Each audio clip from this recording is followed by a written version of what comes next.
지는 예수님의 말씀 등잔대, 오늘 16번째입니다. 등잔대 혹은 금등잔대 혹은 등대 이렇게도 표현하는 등잔대, 불을 밝히는 등잔대의 말씀 함께 오늘 나누도록 하겠습니다. 할렐루야 아멘 했죠? 그럽니다. 저도 예. 등잔대의 특징들이 너무 많아가지고 여러분 설명을 하나하나 다 설명하면 너무 길고요. 짤막짤막하게 표현을 할 겁니다. 등잔대가 어디 있는지, 성전은 성전뜰이 있죠. 성전뜰, 물통이 있습니다. 손 씻고 들어가야 되고 하는 그 깨끗하게 해야 되는 곳이 있습니다. 그리고 들어가면 성막이 있는데 이 성소라고 하는 곳이 있습니다. 성소와 지성소가 있습니다. 크기는 아마 가로 세로 10m, 5m 정도, 대략은 그 정도 됩니다. 그러니까 이 공간의 한 반 정도 크기가 된다고 생각하면 얼추 맞습니다. 그게 어디 있느냐? 오늘 말씀하고 있는 이 등잔대가 어디 있느냐? 지성소에 들어가자마자 오른쪽에 있는 곳이 떡상이었죠. 진설병이라고 하는 떡을 쌓아놓는 곳, 떡 6개 쌓아놨던 곳. 들어가자마자 오른쪽. 법궤는 어디 있었죠? 지성소 제일 안쪽에 있었습니다. 그래서 제일 먼저 지성소에 있었던 법궤를 먼저 했었고, 그 다음에 들어가자마자 오른쪽에 있는 떡상. 지난주에 우리가 울면서 예배하다가 떡상에 대한 이야기는 제대로 못했는데 어쨌든 맞죠? 지난주에 떡상이었죠. 이 떡상은 어쨌든 6개 쌓여져 있습니다. 떡이 쌓여져 있는데 12개가 쌓여져 있었다 했어요. 무엇을 의미한다고 했죠?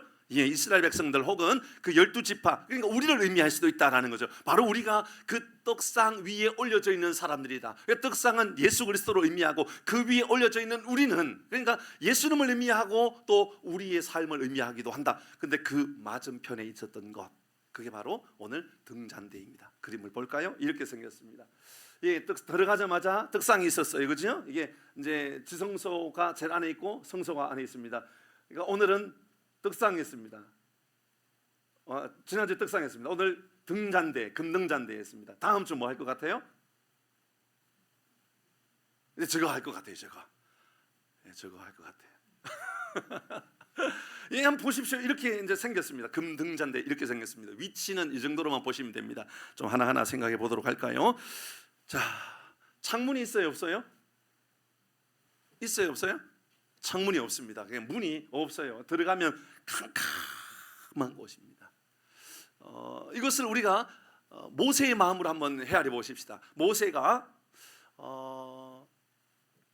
십계명을 받고 내려왔을 때에 하나님께서 그에게 보여주십니다. 뭘 보여주셨냐면 하늘의 성막을 보여주시는 거예요. 하늘의 성막. 그러면서 하나님 말씀하셔요. 너 본 그대로 만들어라. 하늘에 이렇게 있다라는 거예요. 근데 본 그대로 이렇게 만든 겁니다. 본 그대로. 모세가 본 그대로 만들었는데 그 만든 곳에 창문이 없다, 캄캄한 것이다라고 하는 것은 하나님의 실수가 아니라 하나님의 의도라고 하는 것을 알 수가 있죠. 하나님께서 창문을 만들지 않았던 겁니다. 왜냐하면 캄캄한 곳에 유일한 빛이 등잔대라는 것을 보여주는 겁니다. 등잔대는 캄캄한 곳에 빛을 비춰주는 겁니다. 그러니까는 등잔대 불이 꺼지면 될까요, 안 될까요? 안 됩니다. 그러니까 이 성소에는 떡이 항상 있어야 되는 거고요. 우리가 항상 예수 그리스도 위에 올려져 있어야 되는 거고, 떡상 위에 우리가 항상 존재해야 되고, 그리고 빛은 꺼지면 안 되는 겁니다. 항상 12시간이 아니라 24시간 365일 1시도 꺼지면 안 되는 것이 바로 이 금등잔대, 등잔대 위에 불이었습니다. 놀라운 것은 이것이요, 성경은 이렇게 표현하고 있다는 거 기억해 하셔야 됩니다. 그림 하나 더 볼까요? 이렇게 되어 있습니다. 조금 전에 설명을 우리가 읽었어요. 31절에서 40절까지 쭉 설명을 읽을 때는 아니 뭐지 이게? 할 정도로, 그러니까 뭐 그림을 그리면서 읽기가 힘들었을 거예요. 근데 모양이 이렇게 생겼다라는 것을 보면 아, 이거 설명했구나, 됐죠, 그죠?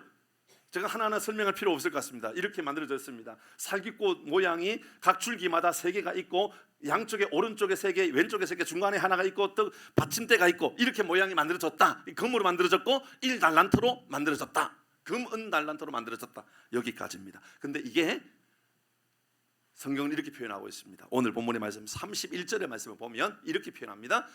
말씀 보세요. 시작. 그 밑판과 줄기와 잔과 꽃받침과 꽃이 한 덩어리로 연결하고 35절입니다. 보세요. 시작.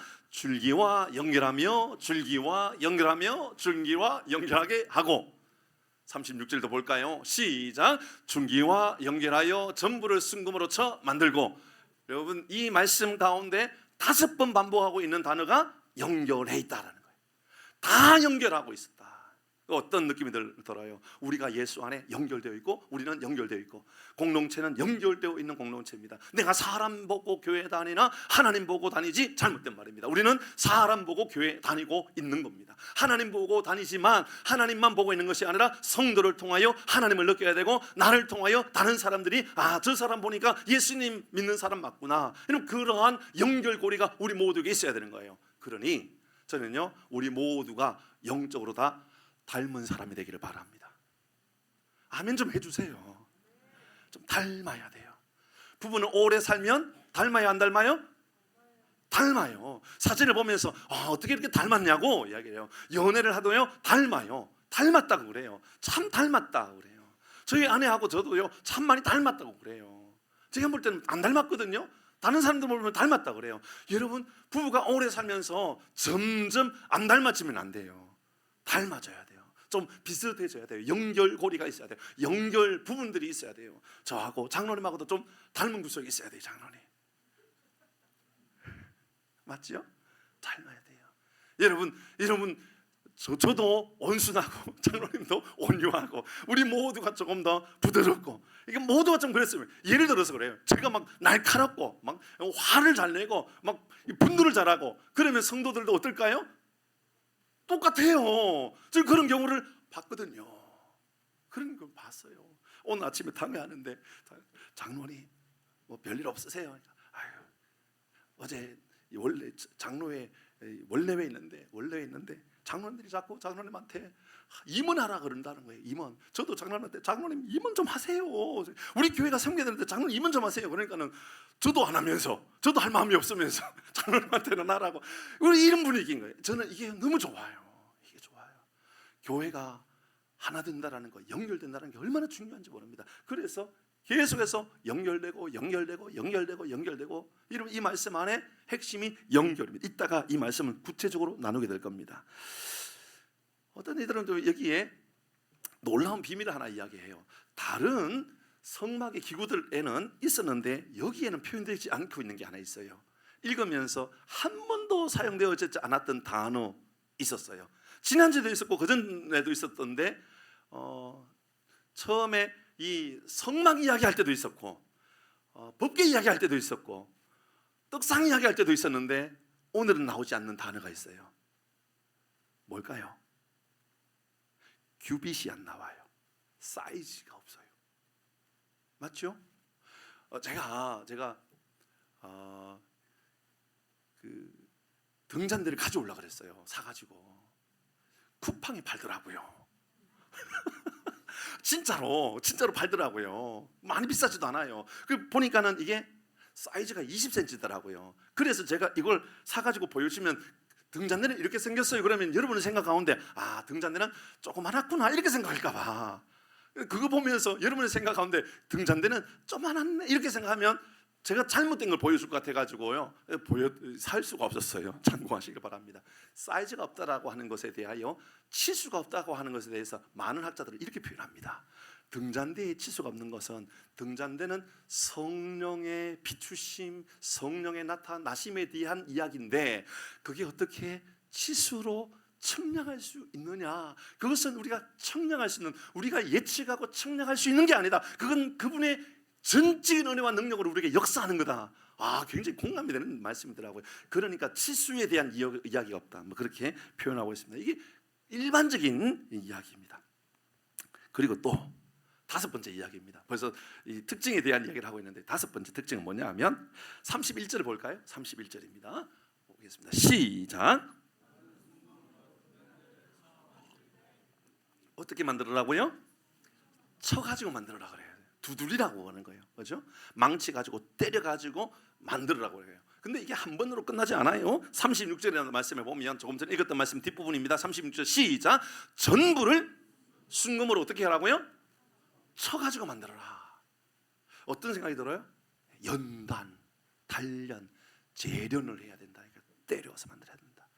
이게 우리에게 비치는, 우리의 빛이라면 우리는 그냥 만들어지는 사람이 아니에요. 예수님이 고난을 받으심으로 말미암아 빛이 우리에게 참된 빛이 되셨던 것처럼 우리에게도 마찬가지인 거예요.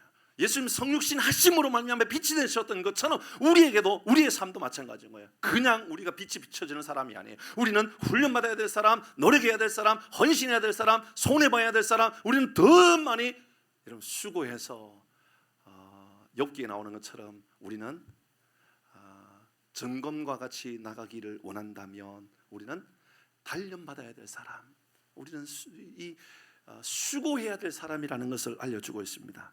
그리고 여섯 번째는 모양을 보면, 아까 그림의 모양을 보니까는 금으로 만들었는데 모양이 나무가지 모양이고 살구꽃이 이렇게 달려 있어요. 그렇죠? 살구꽃 한 가지에 세 개씩 해서 다 살구꽃이 붙어 있고 거기는 나무 모양으로 되어 있어요. 이것을 또 많은 사람들이 이렇게 해석을 해요. 어떤 이들은 출애굽을 할 때에, 출애굽 이전에 모세가 미디안 광야에서 동굴에서 하나님을 만나요. 하나님을 만났는데 그곳에서 뭘 발견하죠? 불이 꺼지지 않는 떨기나무를 만나죠. 떨기나무의 형상을 형상화한 것 같다라고 이야기하는 분이 있어요. 굉장히 공감되는 이야기예요. 왜냐하면 그 불은 꺼지는 불, 꺼지지 않는 불, 꺼지지 않는 불. 그분은 하나님의 조명하심, 성령의 역사하심을 의미하는 것, 그분이 나다라고 말씀하셨던 것처럼 바로 이 등잔대가 꼭 그런 모양인 거예요. 우리에게 빛을 비추는데 꺼지지 않는 불로, 항상 우리에게 비춰지는 불로 우리에게 나타난다. 그런데 나무로 만들어져 있어요. 꽃이 피어져 있어요. 어떤 의미일까? 살구꽃이래요. 제가 아침에 장로님께 여쭤봤는데 또 예전에도 제가 또 다른 주석들 볼 때도 그렇게 표현했어요. 왜 살구꽃인가 물어보니까 많은 사람들이 꽃 중에 가장 먼저 피는 꽃 중에 하나가 바로 살구꽃이고, 그래서 이 팔레스타인 지역에서 살구꽃이 피면 봄이 왔다, 이제 계절이 풀리기 시작했다라고 여긴다라는 거죠. 어떤 의미가 될까요? 그러면 등잔대에 꽃이 피어 있다라는 것은 이 빛이 비춰짐으로 말미암아 생명이 살아난다라는 것을 의미하죠. 이따가 다 해야 될 이야기입니다. 이런 이야기가 있고요. 영원히 꺼지지 않는 빛, 이 빛이 밤에도 낮에도 언제나 꺼지지 않는 빛이어야 된다라고 했죠. 중요한 거 또 하나 있습니다. 37절 말씀, 오늘 본문의 37절 같이 읽어봅니다. 시작.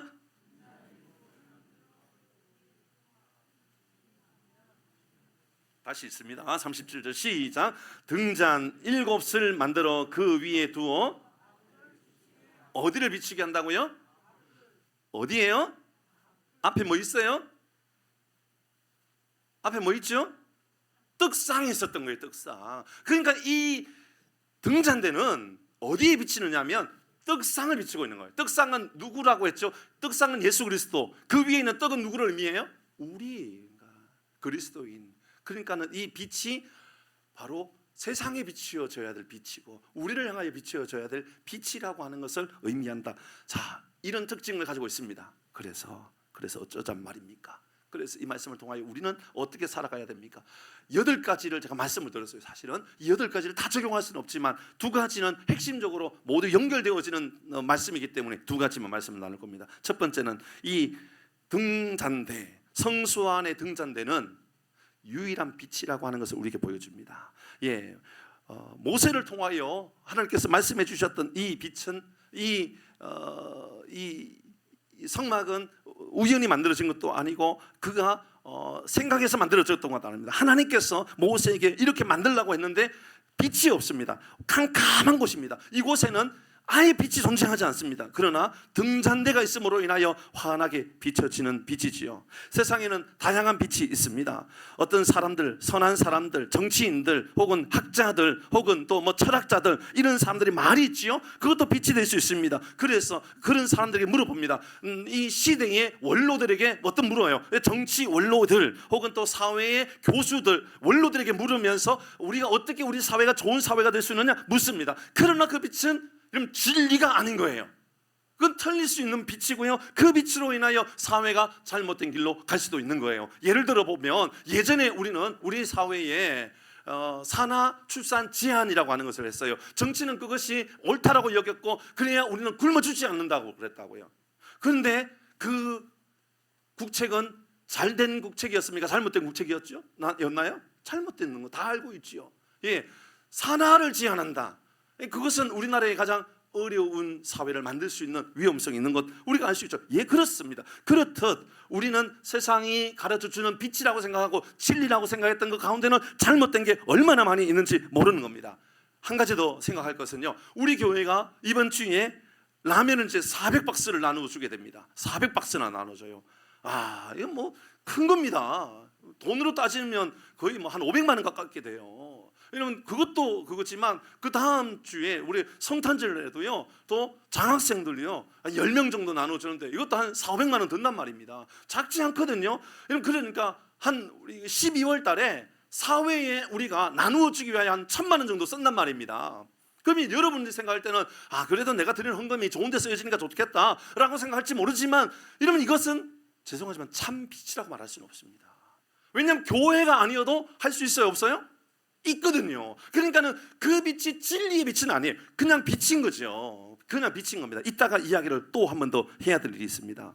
지성의 빛, 뭐 이성의 빛, 뭐 사회 질서의 빛 다 좋습니다. 정치의 빛도 뭐 좋지요. 정치가 좋은 정치가 바른 정치가 되어야 되니까요. 이런 정치가 다 중요하지만 여러분, 이것은 절대 진리가 아닙니다.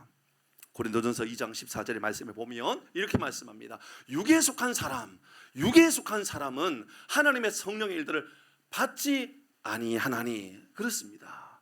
여러분, 육에 속한 사람들은요 받지 아니하나니, 이 말은요 받아들이지 못한다 그 말입니다. 진짜 빛을요 세상은 받아들이지 못해요. 그러니까 껍데기 빛을 보면서 이 빛이 진짜 빛이라고 오해하고 살아가는 경우가 많습니다. 성경은 우리에게 진짜 빛이 있다고 말하거든요. 그 빛이 뭡니까?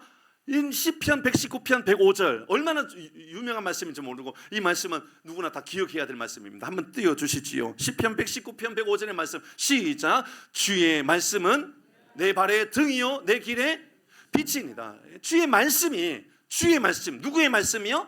주의 말씀이 내 발의 등이랍니다. 그러니까 등이 없으면 어두워요.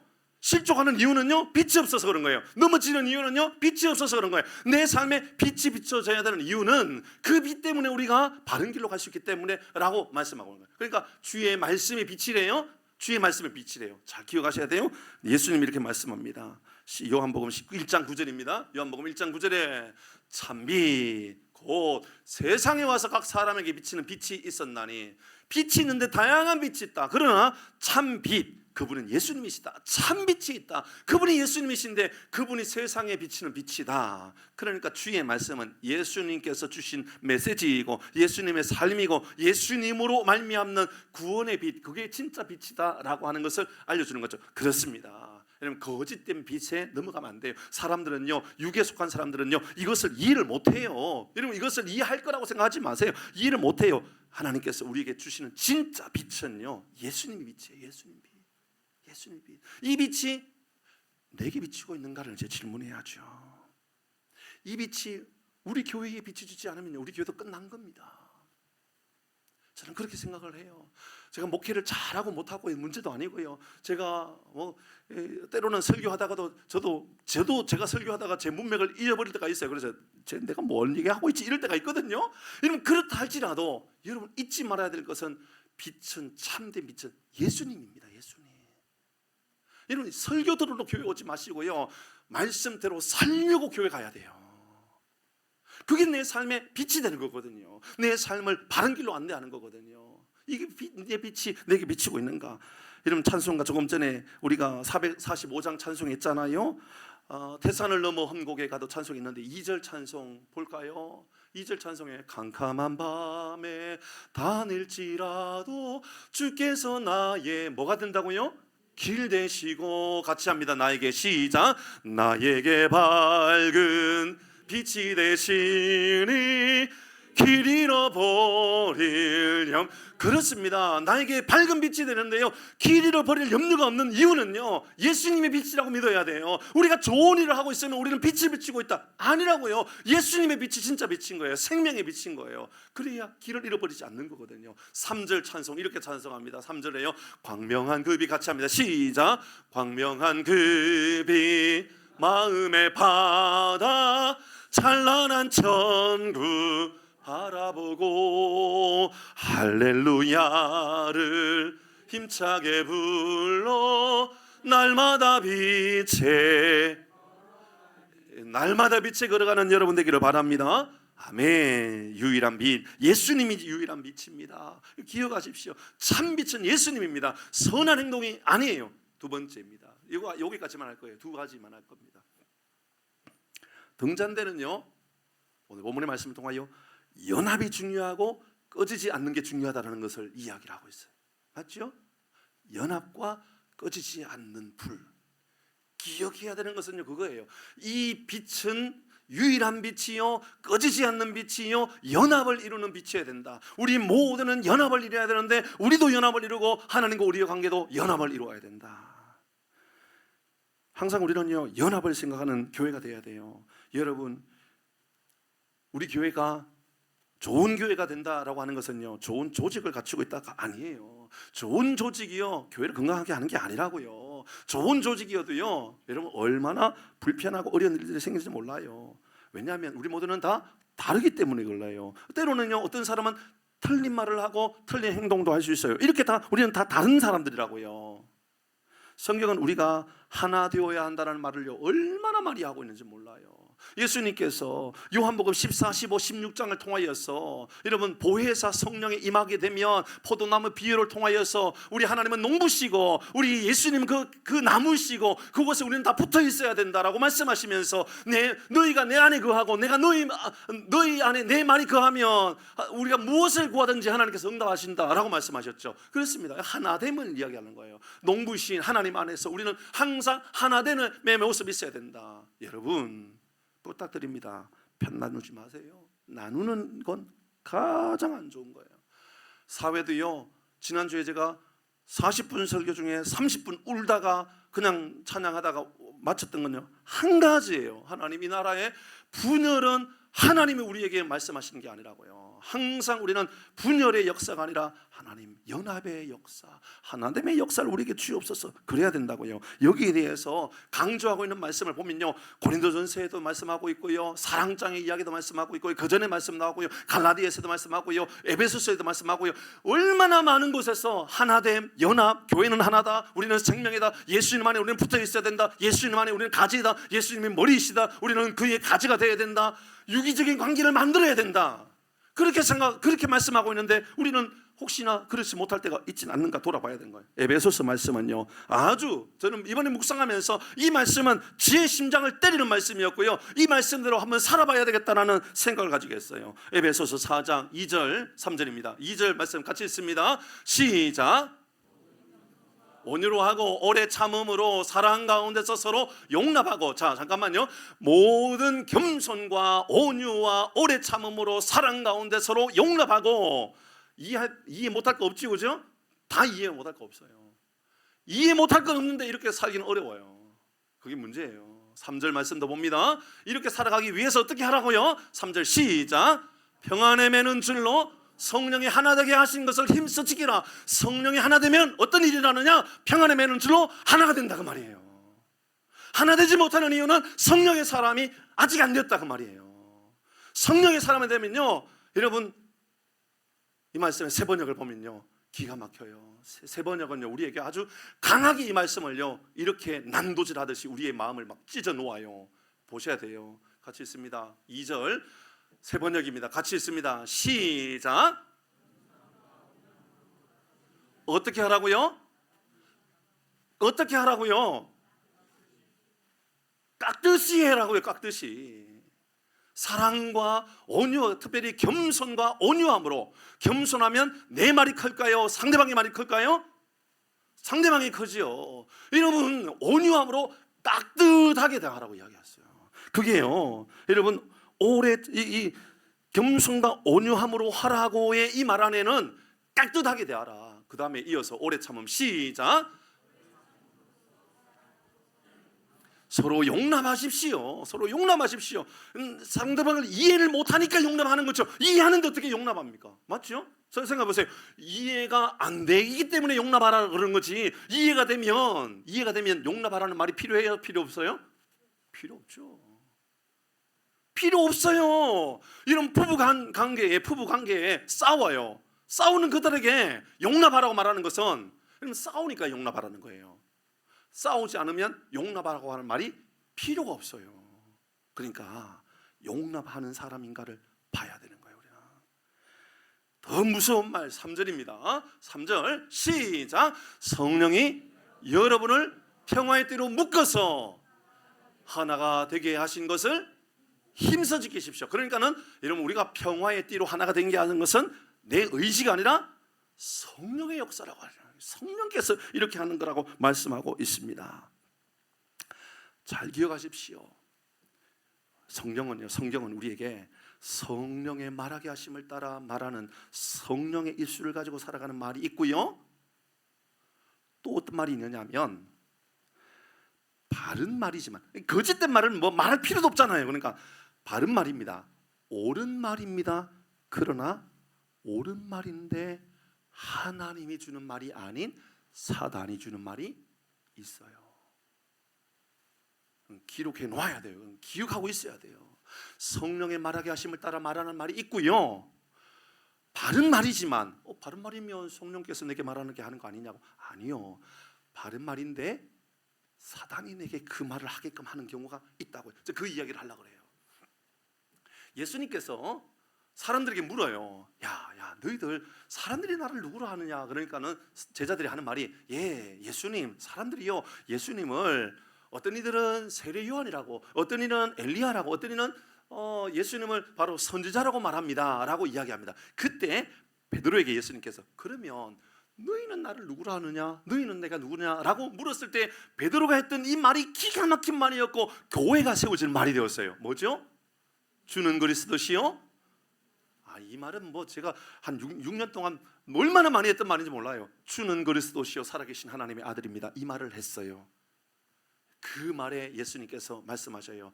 바요나 시마라 네가 옳도다. 그런데 그건 너 혈육이 너에게 말하게 한 것이 아니라 내 아버지께서 너에게 말하게 하셨다라고 했어요. 내 아버지는 하나님이잖아요. 예수님께 하나님께서 너에게 알겠다고 말하겠다라고. 여러분 그러니까 예수님께서 이렇게 말한 것으로 인하여 베드로가 바로 교회의 반석이 된 거예요. 반석. 그래서 교회의 주춧돌이 된 게 바로 베드로의 신앙 고백이 되었어요. 이게 캐톨릭에서 잘못 해석해가지고 베드로를 교황화 시켜버리잖아요. 그리고 교황 위에 교회가 세워진다. 목사 위에 교회가 세워질 수 있어요? 아니요. 여러분 사람 위에 세워질 수가 없다고요. 우리에게 교회는 어디에 세워지느냐면 성도의 신앙 고백 위에 세워진다고요. 베드로가 말했던 주는 그리스도시요 살아계신 하나님은 어깨가요 막 보통 힘이 들어갔을 거 아니 같아요. 예수님께서 베드로를 이렇게까지 칭찬해 줬잖아요. 최고의 칭찬 아닙니까? 베드로에게 그건 네가 말한 게 아니라 하나님이 너에게 말해주게 한 거고 너의 말로 인하여서 교회가 세워진다. 최고의 칭찬을 받았습니다. 그때 예수님께서 이렇게 말씀합니다.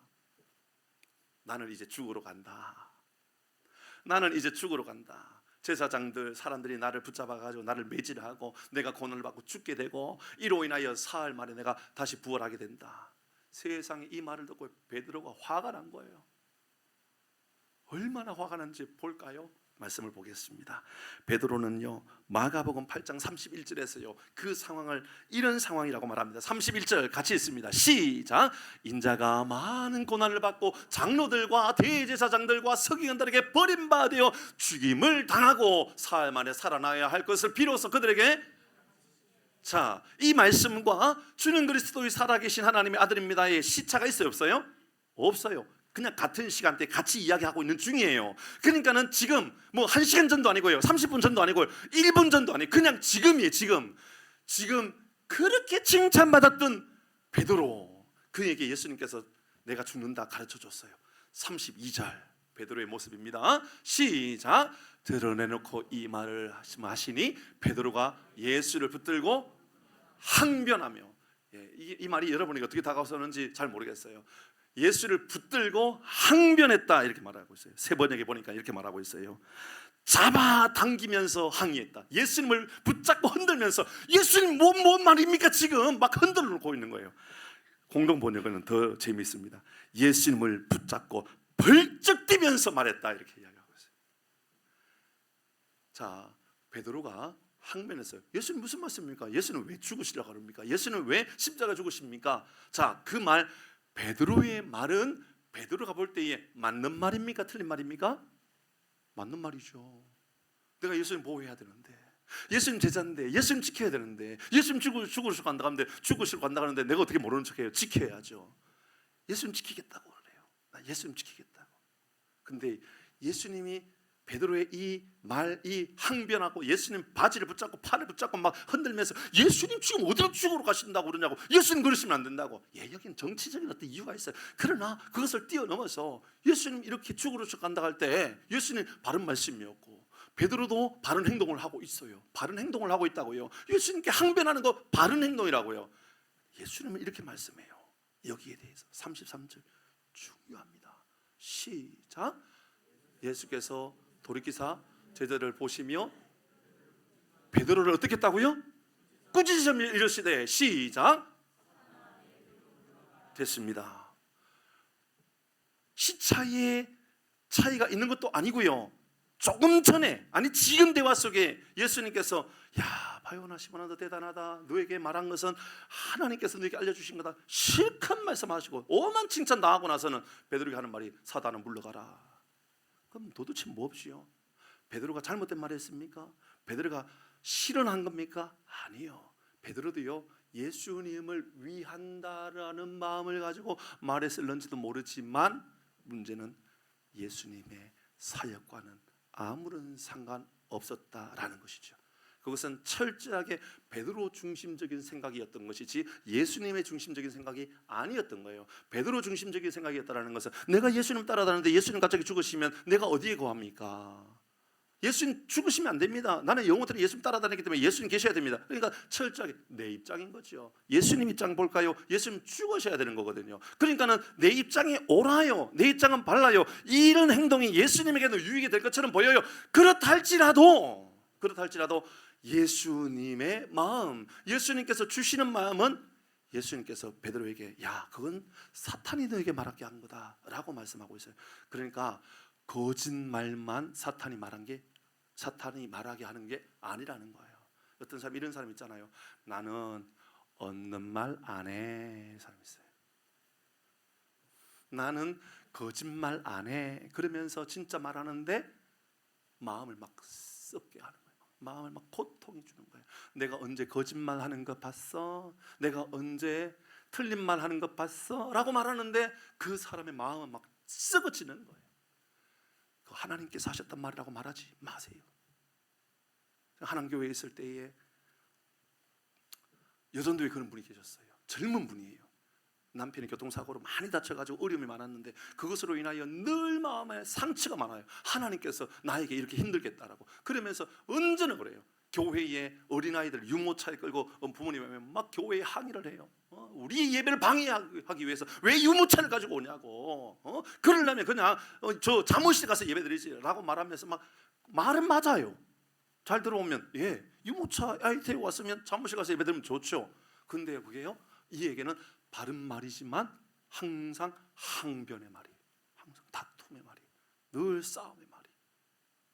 오늘 성경은 우리에게 말씀하고 있어요. 우리는 연합을 이루는 사람인가 다투는 사람인가.